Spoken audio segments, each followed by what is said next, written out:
Let's talk about why Weight Watchers has sort of under the radar changed their name to WW. Now, I think this is very relevant for this channel because a lot of my videos are me discussing my own journey as I've been continuing to decrease my own body fat percentage and slowly replace that with muscle mass. So this is interesting to me. Weight Watchers. And I've mentioned this in other videos before that when you're actually in this journey and you're actually the person who's having to get a new wardrobe because you're losing so much body fat like I have, it puts you in a position where you realize weight is irrelevant.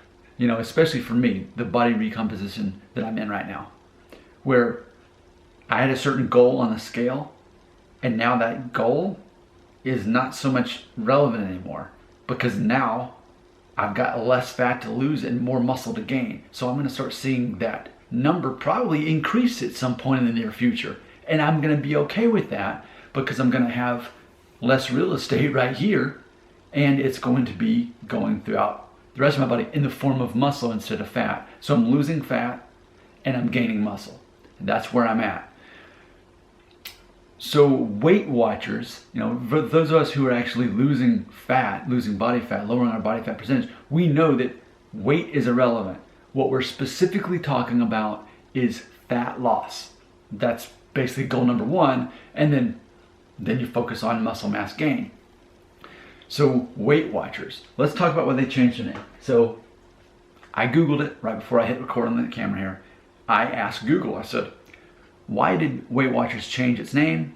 The answer says, the intention under the new chief executive, Mindy Grossman, was to modernize the brand amid a cultural shift to body positivity that now emphasizes health and wellness as opposed to counting calories, end quote. Now, here's what I'm saying. I can appreciate that. I think that's a good idea, honestly. It makes sense. That's what I care about. I care about health and wellness. And counting calories in itself is a big part of what I do. I've kind of had a love-hate relationship with it.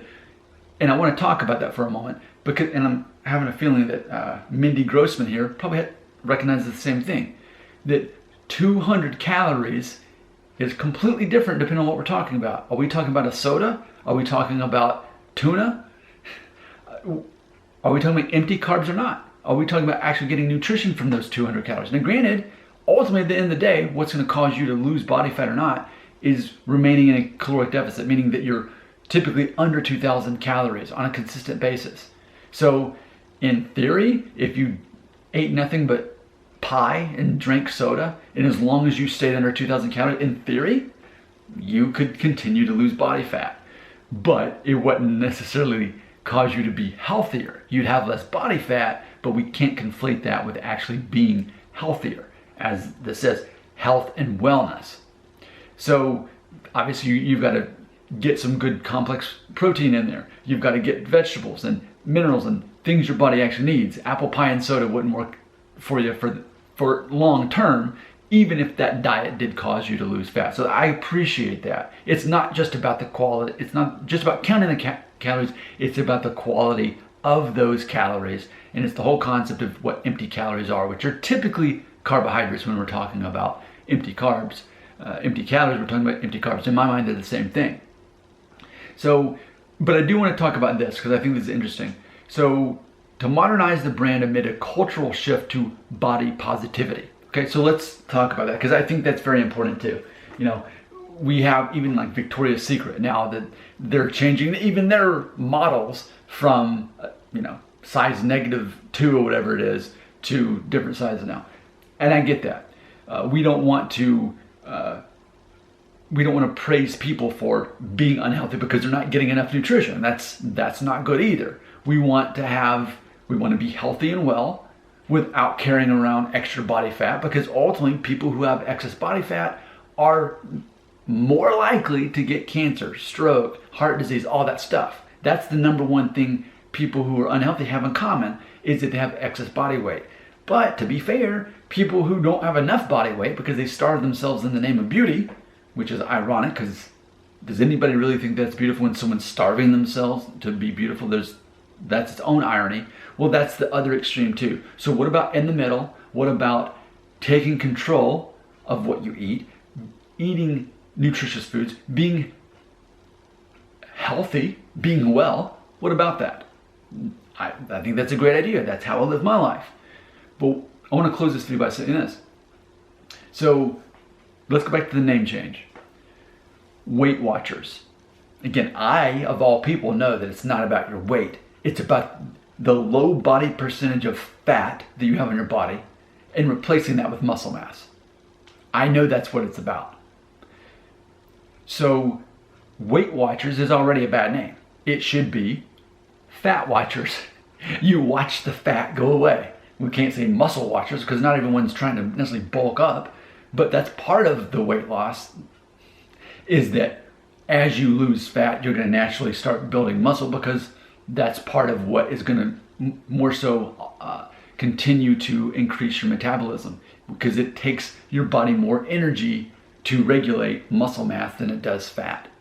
So fat loss is really what this is all about, but we can't call the company Fat Watchers because that actually definitely sounds very, discriminating against people who are in the program. We can't say fat losers or fat loss or fat watcher. We can't use the word fat in there. But what's interesting is the psychology in that word fat. Fat, the F word, it's offensive. It's offensive if we're talking about that describing a person.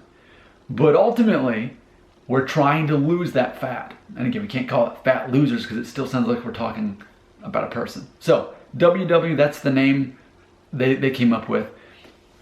I get it. I get what they're doing because ultimately what they're trying to do is what I'm trying to do for myself. But it is problematic, and I feel that ultimately this idea of weight loss, it's a marketing term. It's an outdated marketing term. We've been using this, for me, my whole life I've heard of weight loss. And it wasn't until I started making this own journey, my friend Mark, who's a trainer, he said, how much do you want to weigh? And he kind of led me down that path to help me realize how much I weigh is irrelevant. I told him, well, honestly, I care more about having a 31 waist. I was at 34 at the time. Well, I'm there now. And yet still I have more belly fat to lose, a little bit more. I don't know what my waist size will be when this is done. I might get down to 29 or 30. It might even go up as I increase muscle mass. I don't know. Because ultimately, it's not about even those arbitrary numbers. It really comes down to body fat percentage. That's what we're really looking at, decreasing that body fat. So I think this is an interesting topic. What do you have to say? Your comments belong right here.